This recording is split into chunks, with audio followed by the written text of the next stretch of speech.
اس نے نہ کسی کا حق مارا، نہ کسی کا دل توڑا، اور نہ کسی کا برا چاہا، پھر بھی وہ دریا کنارے تنہا چھوڑ دیا گیا۔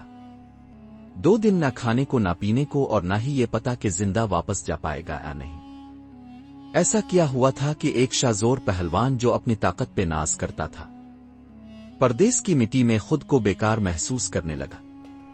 بہت پرانی بات ہے کہ ایک پہلوان جو بڑا شاذور مشہور تھا لیکن مفلسی کا شکار تھا، اسے اپنے اس وصف کی بنا پر اپنے وطن میں باعزت روزگار نہیں مل سکا، تو ایک روز اس نے اپنے باپ سے پردیس جانے کی اجازت مانگی۔ باپ نے اسے سمجھایا کہ صرف طاقتور ہونا ایسی بات نہیں ہے جس کے باعث تو پردیس میں کامیابی حاصل کر سکے۔ صرف 5 افراد ایسے ہیں جنہیں سفر راس آتا ہے، ایک امیر سوداگر، دوسرا مغنی، تیسرا عالم، چوتھا خوبرو شخص، اور 5واں وہ آدمی جو کوئی ہنر جانتا ہو۔ پہلوان نے باپ کی نصیحت کو بے دلی سے سنا اور ضد کی کہ وہ اسے پردیس جانے سے نہ روکے۔ باپ نے اسے کچھ نہ کہا اور ایک روز پہلوان دوسرے ملک کو روانہ ہو گیا۔ چلتے چلتے یہ پہلوان ایک بڑے دریا کے کنارے پہنچا۔ دوسری طرف جانے والے مسافر کرایہ ادا کر کے کشتی میں سوار ہو رہے تھے۔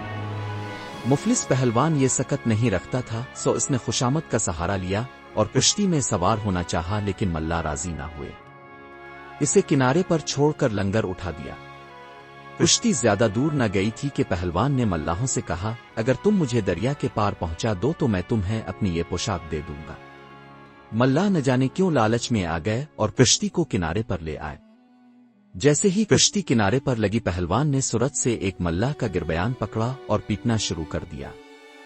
اس کا ساتھی چھڑانے آیا تو اس کی بھی خوب مرمت کی اور انہیں مجبور کیا کہ وہ اسے کشتی میں سوار کر لے۔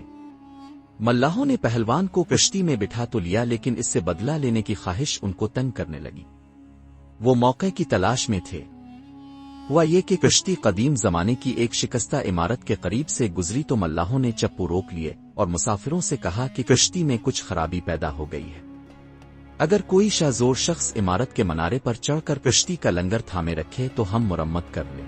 یہ جان کر پہلوان کو خیال ہوا کہ اپنی شاذوری دکھانے کا یہ نادر موقع ہے، اس طرح وہ ان لوگوں کی توجہ حاصل کر لے گا اور وہ اسے اہمیت دیں گے۔ اس نے لنگر کا رسہ ہاتھ پر لپیٹ لیا اور منارے پر چڑھ گیا۔ یہ ملاحوں کی چال تھی۔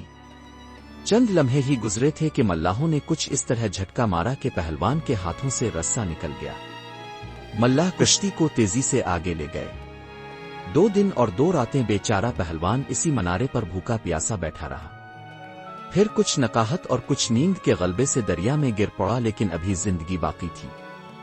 دریا کی لہروں نے اچھال کر کنارے پر پھینک دیا اور یوں اس کی جان بچ گئی۔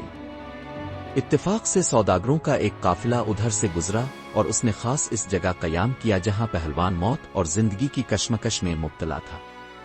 یہ جگہ ایسی ویران سنسان تھی کہ قافلے والے ڈاکہ پڑنے کے اندیشے میں مبتلا ہو گئے۔ پہلوان نے ان سے کہا کہ اگر تم لوگ مجھے اپنے ساتھ لے لو تو میں تمہاری حفاظت کروں گا۔ قافلے والوں کو یہ شخص اس کام کے لیے موزوں نظر آیا، چنانچہ انہوں نے اسے ساتھ لے لیا۔ پہلوان نے خیال کیا کہ قدرت مہربان ہوئی اور اس کی بے روزگاری کا مسئلہ حل ہو گیا، لیکن قافلہ جب اگلے پڑاؤ پر رکا تو ایک بوڑھے سوداگر نے اپنے ساتھیوں سے کہا کہ بھائیو، مجھے تو یہ شخص ڈاکوؤں کا کوئی ساتھی لگتا ہے جو اس کی مدد سے کسی بھی جگہ ہم کو لوٹ سکتے ہیں۔ قافلے والوں نے اپنے بزرگ کی بات کو اہمیت دی اور اپنا سامان سمیٹ کر روانہ ہو گئے۔ پہلوان کو انہوں نے وہیں چھوڑ دیا۔ وہ پریشانی کے عالم میں بھی نیند کی وادی میں پہنچ گیا اور دوسرے دن بیدار ہوا تو پھر پہلی سی پریشانی کا شکار تھا، بلکہ اس سے بھی کچھ زیادہ مصیبت میں مبتلا ہو گیا تھا۔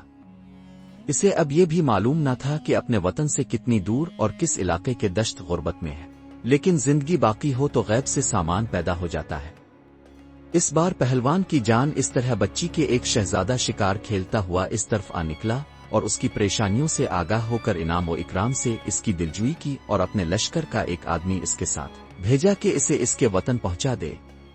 یوں وہ اپنے وطن پہنچ گیا۔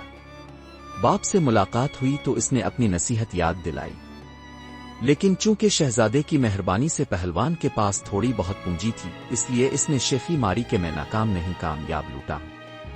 باپ نے کہا، بیٹے، اول تو یہ تیری کامیابی نہیں، اس کے لیے تو تجھے پردیس جانا تھا، مگر تو راستے میں اپنی بے وقتی کا منہ دیکھ کر اور تکلیف جھیل کر واپس آیا ہے۔ یہ محض اتفاق ہے کہ تجھے ایک شہزادہ مل گیا، ورنہ دیکھ کہ تجھے پہلے ملاح اور بعد میں سوداگروں نے ناکارہ اور بے وقت سمجھ کر کیسے چھوڑ دیا تھا۔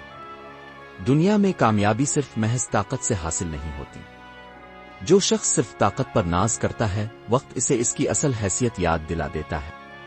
اصل کامیابی تب ہے جب انسان کے پاس علم ہو جو رہنمائی کرے، اخلاق ہو جو دل جیتے، ہنر ہو جو عزت دلوائے، اور عاجزی ہو جو انسان کو انسان بنائے۔ اس کہانی کا اصل سبق یہ ہے کہ طاقت اس وقت عزت سمجھی جاتی ہے جب اس کے ساتھ کردار ہو۔ اگر تم دنیا کو جیتنا چاہتے ہو تو سب سے پہلے اپنا اخلاق، ہنر اور نیت درست کرو۔ اللہ ہمیں غرور سے بچا کر علم و اخلاق کے ساتھ جینے کی توفیق عطا فرمائے، آمین۔